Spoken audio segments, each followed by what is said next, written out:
everyone. We are going to talk a little bit about persistence this morning before you get into your work sprint. And before we do that, I just want to go over our discussion norms really quickly, the ones that you all established at the beginning of the year. I know they're all important and you've had a lot of practice with them and you're great at them, but we are constantly trying to improve. And in order to really work on them, we want to choose just one to focus on in our discussion today. So I'll read them to you real fast. Provide evidence and reasoning, listen with an open mind and consider new evidence, take a stand, don't be in the middle, listen carefully, don't interrupt, do not distract, and be concise. Is there one that somebody feels strongly about focusing on today? Reagan? I think the one that we should focus on today is the listening carefully and not distracting. All right, does anyone have another vote? Raya?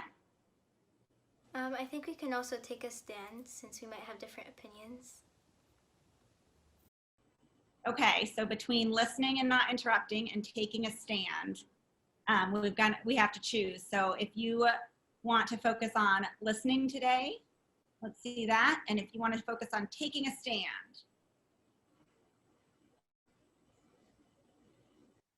Okay, we'll do take a stand another day. And still, please do take a stand, you must. But we will focus on really listening carefully today and not interrupting as we go through our discussion. All right, so the definition of persistence is continuing a behavior in spite of opposition, obstacles, or discouragement. So who are my cat lovers? All right, here's one for you. All right, dog lovers. And how about nature lovers? All right, now that we've seen a few examples from animals and trees, how about some examples from your own lives? Does anyone have an example of persistence from their own lives that they'd be willing to share? Vanessa? Well, my passion is gymnastics, so I'm very committed into it. So I like going through, well, in gymnastics, you go through obstacle courses to like get into a new skill. So I'm very persistent about gymnastics. All right, you literally have to continue in the face of obstacles. Yeah. Awesome. Reagan? I'd love to piggyback on what Vanessa was saying. I also love basketball, so I'm very persistent in that sport. So I have to practice every day, and like even one day of missing practice can definitely affect your like skill level the next day. So you have to have persistence when you're doing that sport. Awesome. Does anyone have an example of a time where you chose not to persist? Where you actually decided, right now, I think I should give up? Yeah. Ty? A time where I decided not to persist was when I started trying to play this instrument that I didn't really like, but I decided to try it out because I might like it. I started playing it and I ended up hating it. My stubby little fingers were too small. So, yeah. Thank you.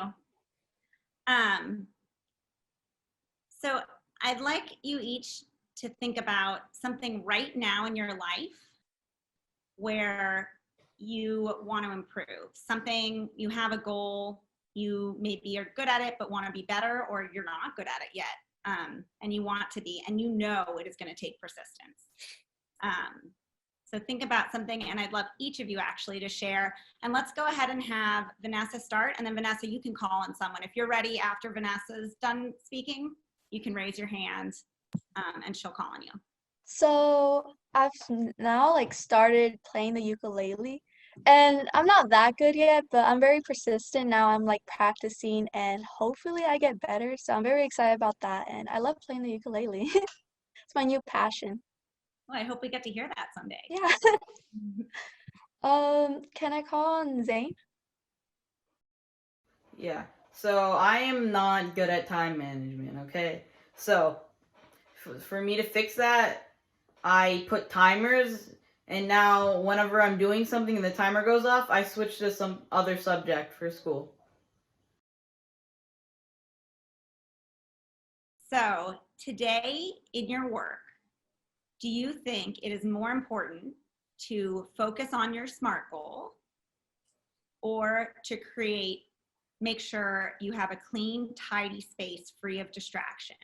Which one of those things do you think will help you best in persisting and getting the work that you've committed to done? So finger on your nose if it's focusing on your SMART goal, and hand on your head if it's making sure you have that clean, tidy space to work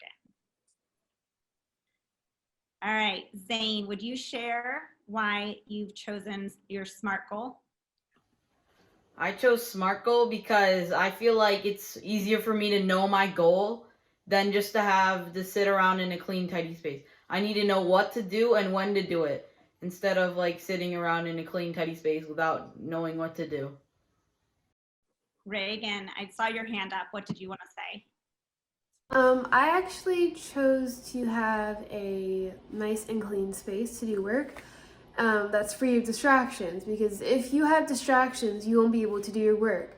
And if you have a messy room, that won't really motivate you to do your goal. I definitely think both are really good, but if I have to focus on one, I think a space that's free of distractions is best, because when you're doing your work, you don't want to be distracted. You want to get your work done. So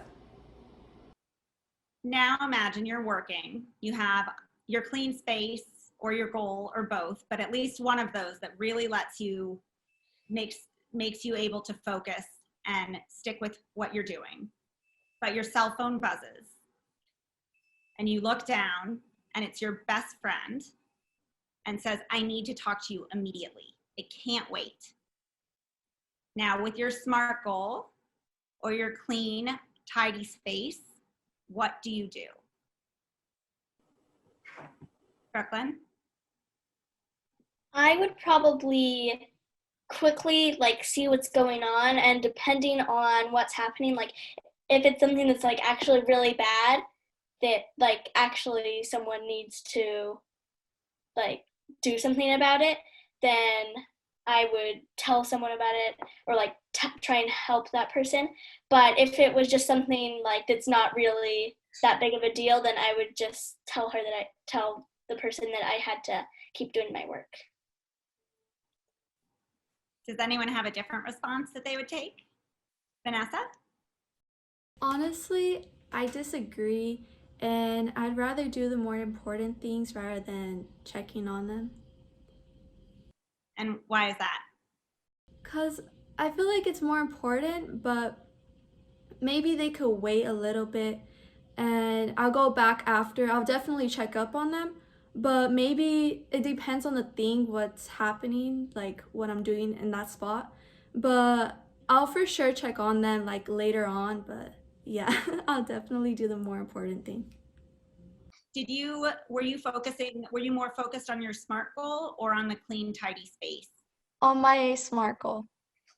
But I do agree that a clean, tidy space is like very necessary to proceed on your SMART goal. But yeah, SMART goal. Did anyone change their mind or now thinking from after this conversation and hearing each other? Does anyone think that they want to change which they think is more important, having a SMART goal or a clean, tidy space? Raya? I think if we're referencing to the phone example, then maybe a SMART goal would be important because it's definitely a distraction, and the SMART goal would kind of keep you on track, because say my SMART goal was to finish my homework in 30 minutes, that text could delay that and could make me not achieve my SMART goal. So I might be more motivated to do my homework and finish what's important if I had a SMART goal instead of a clean and tidy space. But I do still definitely believe that both are necessary to accomplish a goal. Well, I think that we could probably talk all morning, but I know that you do need to get to your SMART goals and perhaps spend some time creating a clean, tidy space before you do that. So I will let you begin your work sprint. But I did want to say we chose listening and not interrupting as the focus for this discussion from our norms. And I think you all did an amazing job. Whether or not, I mean, changing the fact that someone talked about changing their mind, that really indicates in a discussion, if you change your mind, you obviously were listening. And if you didn't change your mind, it doesn't mean you weren't listening. But as I always think that's like a really good sign of, oh, well, you know, you're really listening if you were willing to change your mind afterwards. So I thought that was a great discussion, and I appreciate you all engaging. Reagan, we have our one-on-one first. So we'll teleport to my office, and I'll see you all back in this main Zoom room in 40 minutes. Good luck persisting.